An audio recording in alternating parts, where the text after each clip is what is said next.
Hi guys! Remember a couple days ago we read about Frog and Toad? Well, they're back again. Frog and Toad All Year by Arnold Lobel. So again, we'll do a couple stories together and then I'll fix them all in one giant video.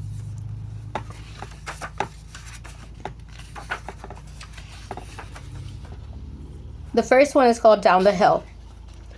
Frog knocked on Toad's door. Toad, come out and play and see how wonderful winter is. I will not, said Toad. I am in my warm bed. But winter is beautiful, said Frog. Come out and have fun. Blah, said Toad. I don't have any winter clothes.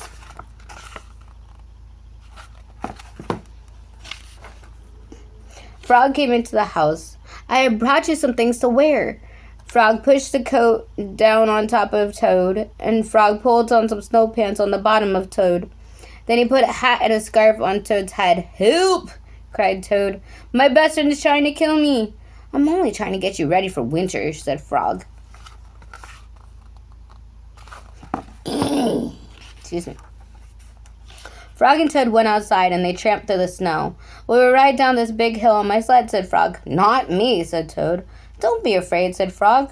I will be with you on the sled, and it will be just fine. A fast ride, Toad. You sit in front, and I'll sit behind you. And the sled began to move down the hill. Here we go, said Frog.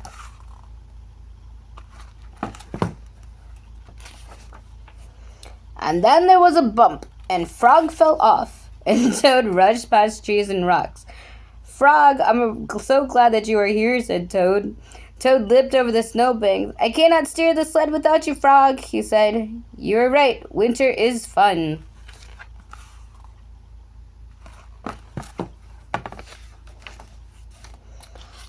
A crow flew by. Hello, Crow, shouted Toad. Look at Frog and me. We can ride a sled better than anybody in the world. But Toad, said the crow, you're all alone on the sled. Toad turned around and saw Frog was not dead. I'm all alone, cried Toad.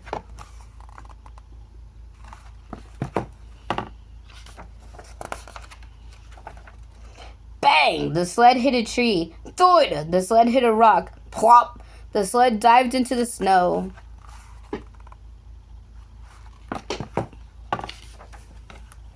Frog came running down the hill. He pulled Toad out of the snow. I saw everything, said Frog. You did very well for yourself. I did not, said Toad.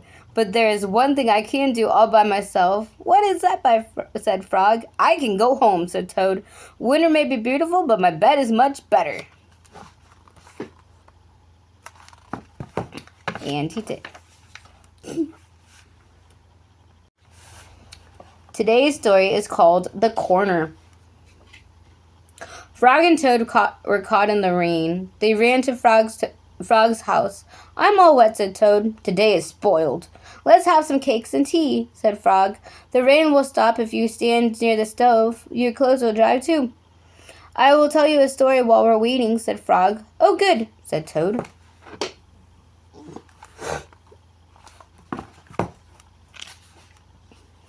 When I was very small, much bigger than a pollywog, said Frog, my father said to me, Son, this is a very cold, gray day of spring, and it's just around the corner. I wanted spring to come. I wanted to get out of that corner. I walked down the path of the woods until I came to a corner.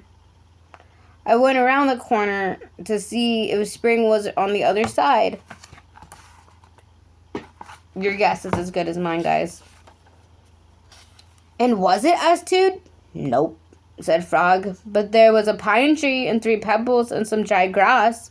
So I walked in the meadow, and soon I came to another corner. I went around the other corner to see if spring was there. Did you find it? said Toad. No, said Frog. The only thing that was there was an old worm asleep on a tree stump.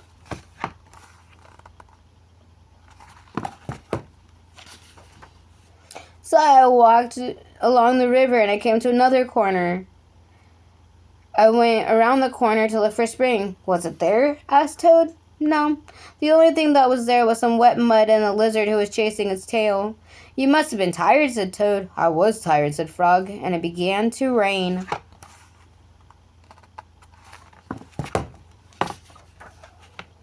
I went back home, and when I got there, said Frog, I found another corner. It was a corner of my house. Did you go around it? Asked Toad. I went around that corner too, said Frog. What did you see? Asked Toad.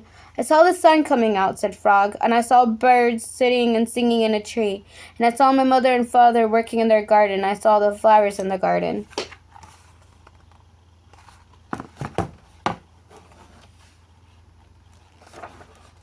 And you found it, said Toad. Yes, I was very happy that I found the corner of spring that it was just around. Look, Frog, said Toad. You were right. The rain has stopped. The Frog and Toad hurried outside. They ran around the corner of Frog's house to make sure that spring had come again.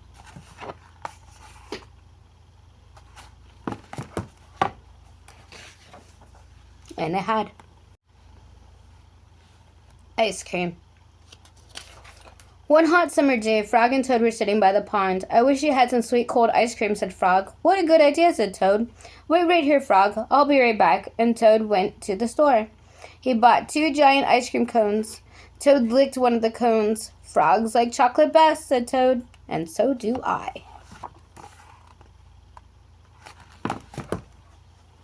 These are really big. Did you see how big they were? Jeez. Toad walked along the path, and a large, soft drip of ice cream slid down his arm.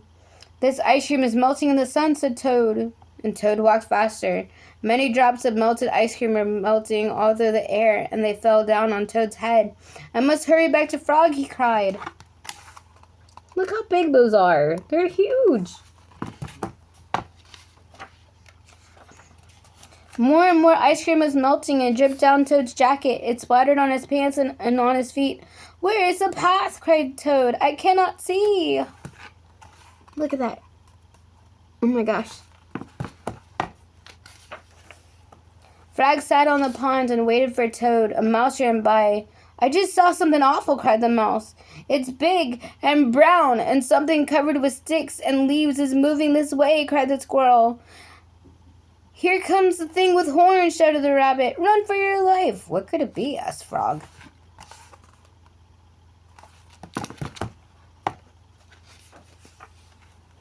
Frog hid behind a rock, and he saw the thing coming. It was big and brown and covered with sticks and leaves and had 2 horns. Frog, cried the thing. Where are you? Good heavens, said Frog. That thing is Toad.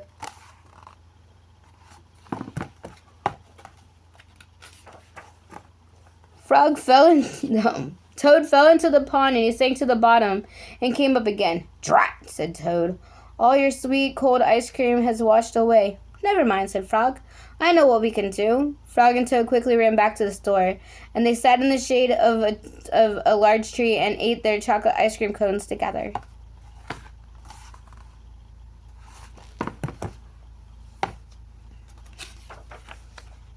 Oh, that was a good day. The surprise. It was October, and the leaves had fallen off the trees. They were lying on the ground. I will go to Toad's house, said Frog. I will rake all the leaves that have fallen on his lawn, and Toad will be surprised. So Frog took a rake out of the garden shed.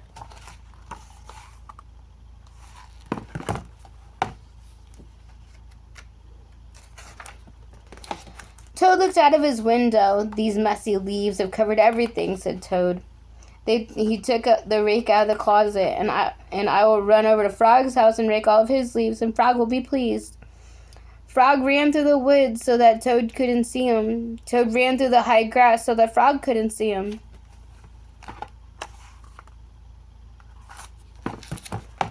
I might have switched up their names, but... Frog came to Toad's house and looked in the window. Good, said Frog. Toad is out. He will never know that I raked his leaves. Toad got to Frog's house and looked through his window. Good. Frog is not home, and he will never guess that I raked his leaves. This is what happens when you have best friends that, know each other. Frog worked hard, and he raked the leaves into a pile. Soon Toad's yard was clean. Frog picked up his rake and started home. Toad pushed and pulled on his rake and raked the leaves into a pile. Soon not a single leaf was in Frog's front yard. Toad took his rake and started home. Look at their piles.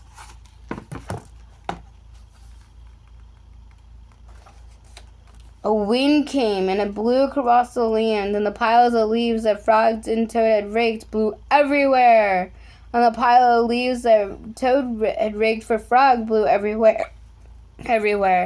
And when Frog got home, he said, "Tomorrow I will have to clean up all the leaves that have blown all over my yarn.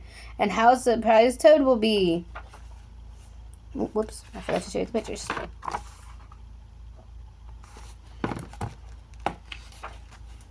And when Toad got home, he said, "Tomorrow I will have to work and rake all my own leaves up and see how Frog will be surprised." That night, Frog and Toad both slept happily when they turned out the light and went to bed. I bet they were tired. Can you imagine that? That's pretty tiring. And they went back out the next day. Christmas Eve. On Christmas Eve, Toad cooked a big dinner. He decorated a tree. "Frog is late," said Toad.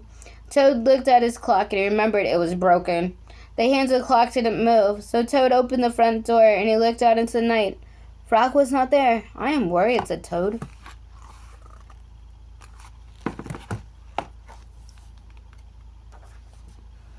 "What if something terrible has happened?" said Toad. "What if Frog has fallen into a deep, deep hole and cannot get out, and I will never see him again?" Toad opened the door once more. Frog wasn't on the path. "What if Frog got lost in the woods?" said Toad. "What if he got too cold and wet and hungry and froze?"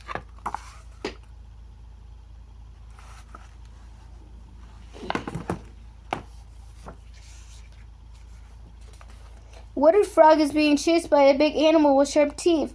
What if he was eaten up?" cried Toad. "My friend and I will never have another Christmas together." Toad found some rope from his cellar.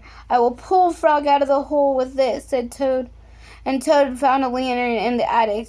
"Frog will see the light, and I will show him the way out of the woods," said Toad. He really loves his friend. Toad found a frying pan in the kitchen. "I will hit the big animal with this," said Toad. "All of his teeth will fall out, and Frog, do not worry, I am coming to help you." And Toad ran out of his house.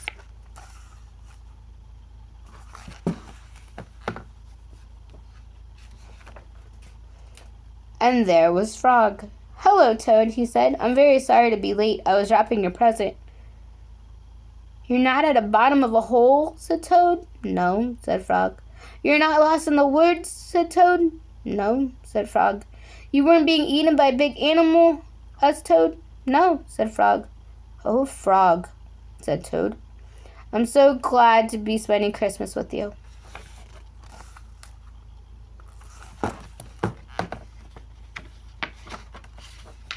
Toad opened his present from Frog. It was a beautiful new clock, and the two friends sat by the fire. The hands of the clock moved slow to show the hours of a Merry Christmas Eve. And that, my babies, is the end. I told you, Frog and Toad are very good friends. So which one are you in your friendships? Are you Frog or are you Toad? Still thinking? Let me know.